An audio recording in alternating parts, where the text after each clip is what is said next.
maybe outline who those other groups I think might have similar objectives might be, and whether any contact has been made, or does he see any opportunities for maybe merging? I think there's at least one other website, and I know people who are running it personally, the politicalreform.ie.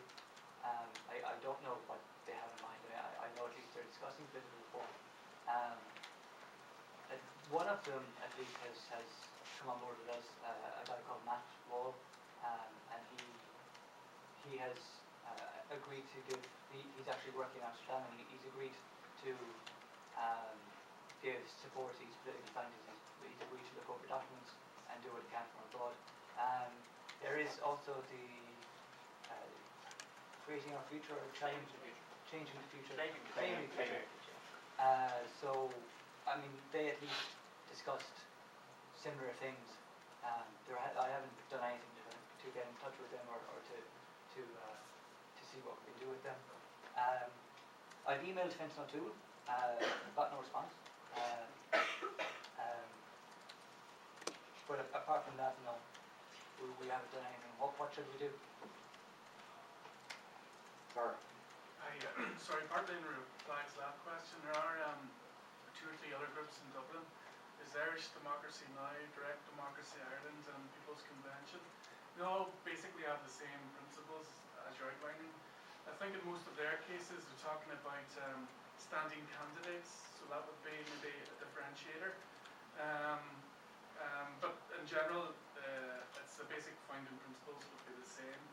Although I don't think they've talked about pledges. I think in the case of People's Convention, they're talking about trying to get people within communities to stand outside the party political structure. And DDI, I'm not sure. Irish Democracy Now!, again, it's just at the participation stage, trying to get people's ideas. So just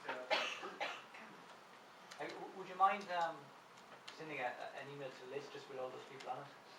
I'm not actually on the list yet, but I can send the details on to you, all the other groups. Perfect. I'll play devil's advocate then, just when I'm speaking.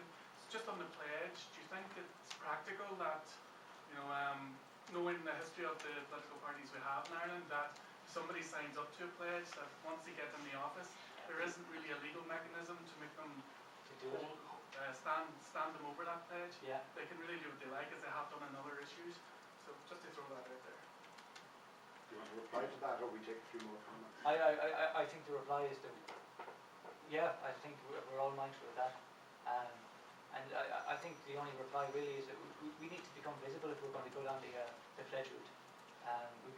It would need to be a societal pressure and an expectation. Would you consider maybe running candidates under the banner itself? I know that might be divisive, yeah. And people would prefer to be a People's Convention and not maybe tainted per se with the political structure and system that's there already. But it's the only way you can maybe guarantee if you could trust somebody who's going to stand by the pledge to actually put them forward yourselves. Personally, I feel a little awkward with that idea because it is a one issue, campaign. I mean, it might be a very big issue, and it might be a very important issue. But I mean, there are other things happening at the minute that also need to be dealt with. So that would be the one concern I would have. I'm not going to insist on this, but if anybody wants to introduce themselves and if they're affiliated, so you first and then you at the back then. Thanks. Darragh MacDonald, I've been contributing to the email list in the last week, so hi to everyone. And thanks a million for bringing us together. I think this is a brilliant initiative, and I think it gives a lot of people hope to see things like this happening in this country in these bleak times. Just a couple of points. On the pledge, I think it's a good thing to aim for in this general election, but I think our chances of success are limited considering what Ray is saying. The establishment parties are still going to be strong in this general election. It's going to be a Fine Gael Labour government.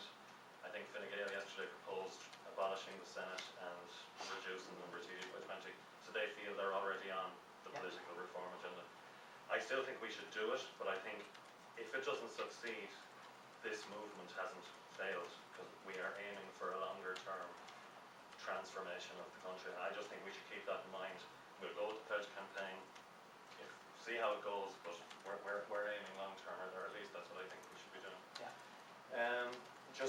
point in relation to the SWAT. Oliver, you said you think a strength is we represent consensus. I think you're broadly right, but I think there will be some people in the country who will say no, the priority isn't political reform, it's getting the banks sorted, we need to get the economy back on its feet.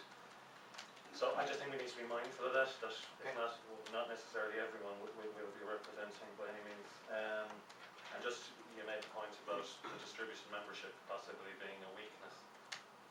I see why you think that. I also think it can be a strength. I think if we can build this nationwide with local groups in Cork or Waterford or wherever, I think that can be a strength actually.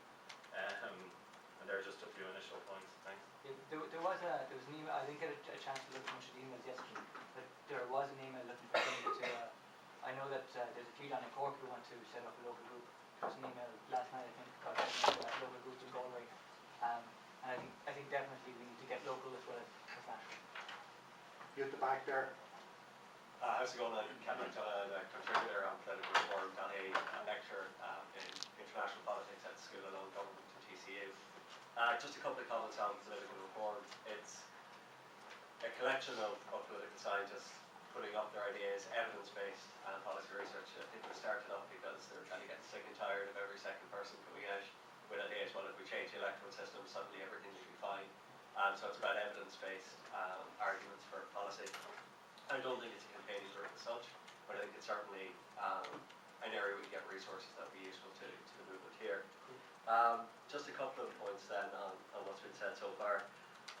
I think the standing candidates route is one we shouldn't go down as a movement, because I think as the first person to raise that, it could be quite divisive, and I think single issue parties getting involved in electoral politics, we've seen what happened to Greens. Yeah. You can see where it causes issues.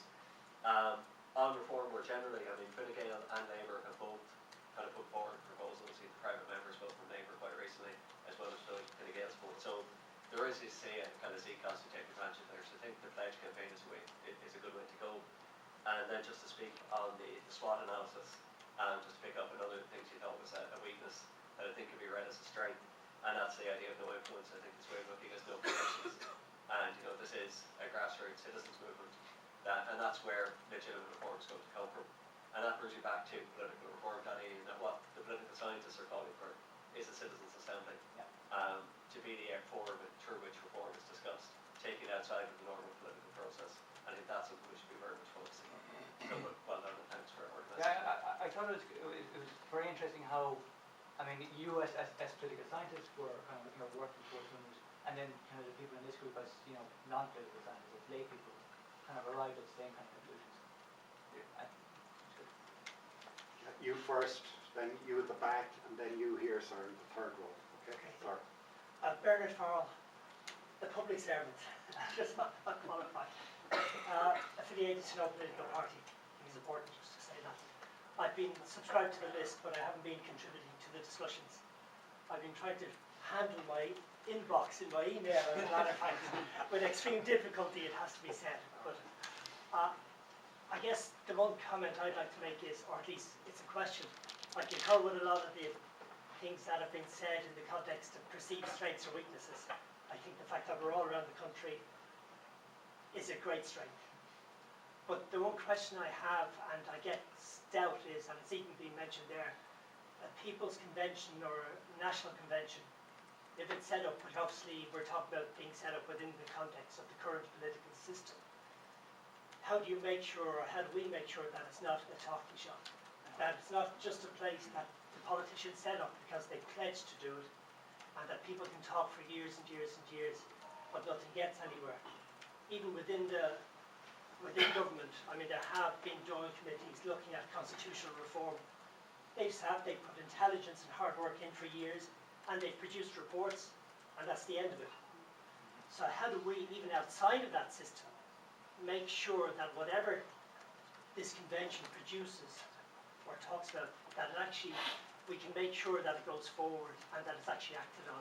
I think I see that as a huge challenge, and I'd love to hear how people feel that can be dealt with. I'd like to hear it too. My name is Stella Coffey. I'm from Tipperary. My so delighted that you have done this, and well done, congratulations. About the pledge, it seems to me that we need to design a second phase for the pledge, which is what happens after all these politicians are in place and they sign the pledge. And I think, you know, we have the potential to be imaginative enough to come up with a way, even if it's picketing their clinics or whatever, of reminding them of their pledge. So I've no doubt that you can come up with a creative solution to reminding them and scaring the japers out of them if they don't follow the pledge they signed up to. I would have concerns about the evidence-based approach that is suggested by the political scientists, because I have absolutely no faith in evidence-based anything. I would have a lot of experience in the scientific world about evidence-based stuff, and we all know where evidence-based medicine gets you. So I'm totally skeptical, because evidence tends to be collected by vested interest. Whether the vested interest is an academic or somebody who's running the system and wants to maintain it or whatever, but our ability to be objective about our evidence is, or even the question of whether it is possible to be objective or how you deal with the issue of being objective. But my faith in academics is very weak. So I would say we take the wisdom that they pass on, we also add our own wisdom to it, because this notion of experts I have a problem with. An X is a has-been, and a spurt is a drip under pressure. And remember that every time an expert threatens to tell you something. The other thing that I think is totally crucial in all the discussions that are going on, in all the fora that are going on, is the approach to the economy. Because no matter what you say, if the economy doesn't work, we really have to rethink a different way of managing our resources. And what I have a problem with is the fact that the current government is saying if we get back a certain percentage of growth, we'll be all right, etc., etc. Part of the answer is getting back a certain percentage of growth. But none of them seem to have come to terms with, or they can't understand, or they refuse to understand the fact that we live in a world of finite resources.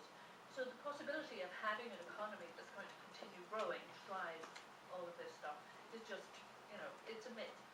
And so whatever happens at an economic level has got to address the fact that we live in a world of finite resources, increasing population, and with the threats of climate change and all of that. So unless that is incorporated in all our thinking, we were on the skids to nowhere anyway. And meanwhile, congratulations.